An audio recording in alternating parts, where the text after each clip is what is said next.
자, 이제 하나님을 찬송한 내용은 67절 이하의 80절까지 아주 유명하죠. 뭐 사가랴의 찬가다 그래가지고. 그런데 이제 이 내용은 세밀하게 다 하기는 한 시간에 다 하기는 어렵고, 저는 이제 우선 전체적인 내용을 이 시간에 뼈대만 잡는 말씀을 하겠습니다. 우리 형제 자매님들도 제가 계속 부탁하는데, 우리 형제 자매님들 집회를 세운다는 것은 하나님의 말씀의 그 주제와 뼈대를 세워주는 것을 의미하는 것이기 때문에 다 그런 능력과 권세를 다 덧입으시기를 바랍니다. 켜셔야 돼요. 왜냐하면 그런 능력과 권세가 있는 형제인들이 많이 일어나야만 주님의 교회가 흥황할 수 있는 거니까. 자, 그 다음에 그 근처의 모든 산중에 퍼졌다라는 이야기는 지난 시간에 갈릴리 해변과 이제 대비되는 용어로서, 산중이라는 것은 하나님의 임재가 있는 것을 말하고, 바닷가라고 하는 것은 하나님의 이제 버림을 받은 사람들의 그 이제 생존, 터전, 이제 그런 걸 상징하는 말입니다.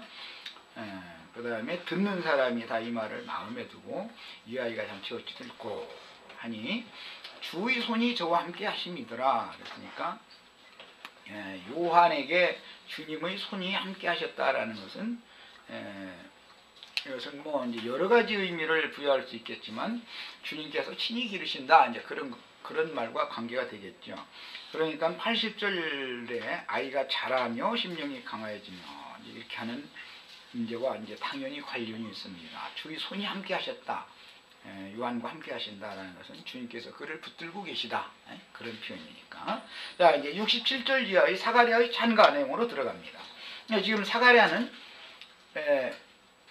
구약 성경의 모든 예언, 계시, 율법 모든 말씀들을 유효적절하게 간략한 찬송시의 말씀으로 이렇게 요약을 해서 67절에서 80절까지 말씀을 하고 있는데, 이건 너무너무 다룰 항목도 많고 깊이가 있는 그런 내용들입니다. 먼저 67절 이하에서 봅니다. 그 붙인 사가랴가 성령의 충만함을 입고 예언하여 가로되. 그러니까 이 말씀은 지금 성령의 말하게 하심을 따라 예언하는 말이지 사가랴의 말이 아니죠. 지금까지 사가랴가 어눌하게 말을 했을 동안은 지금까지 제사장이지만, 그는 지금까지 하는 말과 67절 이하에서 하는 말은 완전히 어떤 그 나누는 기점이 있는 걸 알 수가 있죠. 혀가 풀리기 전에도 제사장은 제사장이었죠.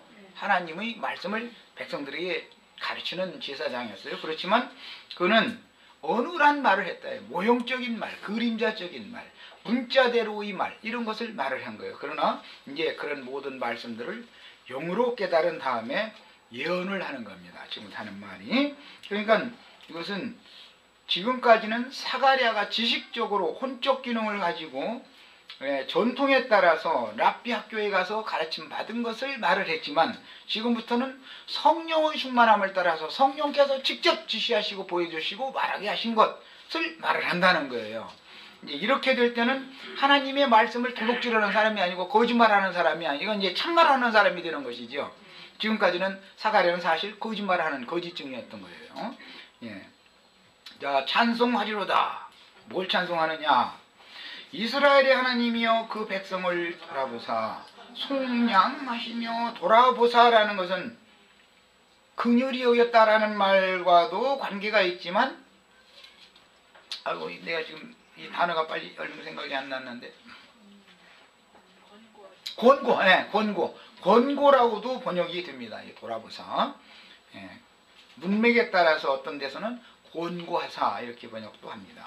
속량이라는 것은 죄에서 또는 육신의 모든 생각과 그 다음에 육신의 생각으로 하나님의 말씀을 오남용하는 상태, 이런 데서 구속받는 상태, 이것은 율법의 저주에서 속량하시며, 신약 갈라디아서에서는, 골로새서에서도 그렇죠. 속량이라는 단어가 사용될 때 이것은 율법의 저주에서 건져내 주시는 것이 이제 중점입니다.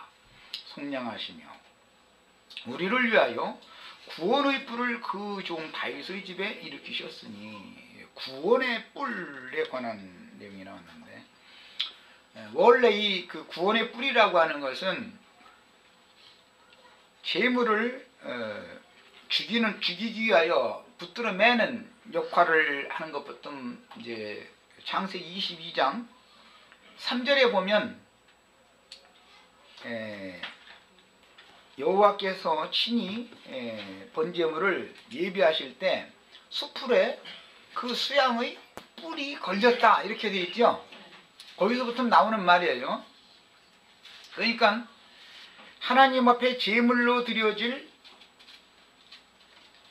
제물의 뿔을 수풀이 엉켜가지고 이렇게 이제 뿔을 이게 올가맨 것으로 상징이 됐지만, 그 제물의 뿔을 올가맨 것은 율법 말씀을 말하는 것이죠.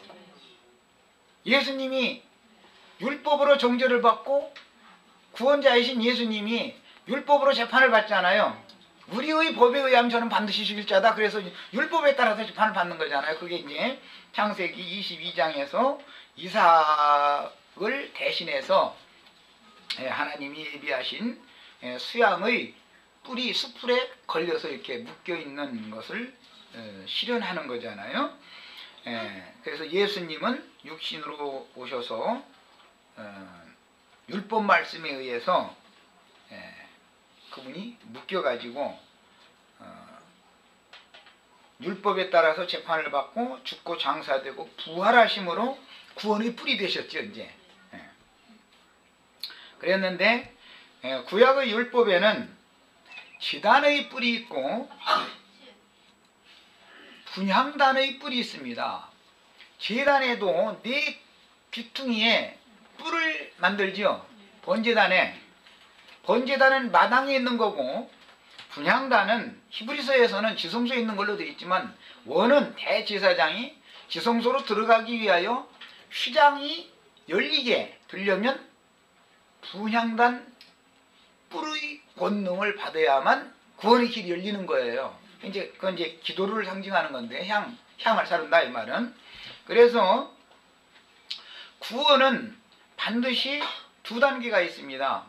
마당으로 들어가는 구원이 있고, 마당 제사의 구원이 있고, 하나님의 면전으로까지 들어가는 구원이 있어요. 반드시 두 단계가 있습니다. 이제 많은 사람들은 오늘날 흔히 말하는 초보의 도라 그랬는데, 특히 이제 뭐 형제나 구원파나 이런 데서 이제 강조하는 게 이제 죄산 받고 거듭나는 거 이제 아주 이제. 그 이제 마당만 밟고 다시 제 길로 가버리고, 마당만 밟고 제 길로 가고 그런 사람들이죠. 성수 안에 들어가는 완전한 구원에 나가지 못하는 사람들이죠. 이제 나는 이제 그런 문제 때문에 참 많이도 싸웠고 참 힘들었습니다. 그동안에 뭐 20여 년 넘도록 아무리 말을 해도 그게 그냥 죄산 받고 거듭난 것이 다라고 생각해, 그것이 구원받은 것이라고 생각하고 그냥 철두철미하게 믿어버리는 사람들은 아주 힘들죠. 이게 번제단의 구원이 다가 아닙니다. 마당 구원이라고 하는 것은 계시록에 가서는 버림받는 것이죠. 두 증인이 갈대자로 청량을 할 때, 지팡이 같은 갈대자로 청량할 때 마당만 밟는 자들은 전부 분별시키고 성수 안에 들어가서 제사하는 사람들만 거룩한 성에 들어가도록 데리고 들어가는 이야기를 하잖아요. 이렇게 중요한 것이지만 세상 교회에서는 이게 뭘 말하는지를 모른다 이거예요. 번제단의 그 뿔, 거기다 양의 어린 그 제물된 제물의 피를 번제단 뿔에다가 바르죠. 그것이 다가 아니다 이거예요. 그것은 구원의 시작일 뿐이고, 성소를 지나서 지성소 앞에까지, 하나님의 영광 앞에까지 이르는 것이 구원의 완성인 거니까, 시작만 해고서 다시 돌아가 버리면 소용없는 거죠. 계속 터만 닦고 앉았으면 무슨 소용이 있어요. 10년 전에도 죄산 받고 거듭나는 이야기, 10년 후에 가봐도 죄산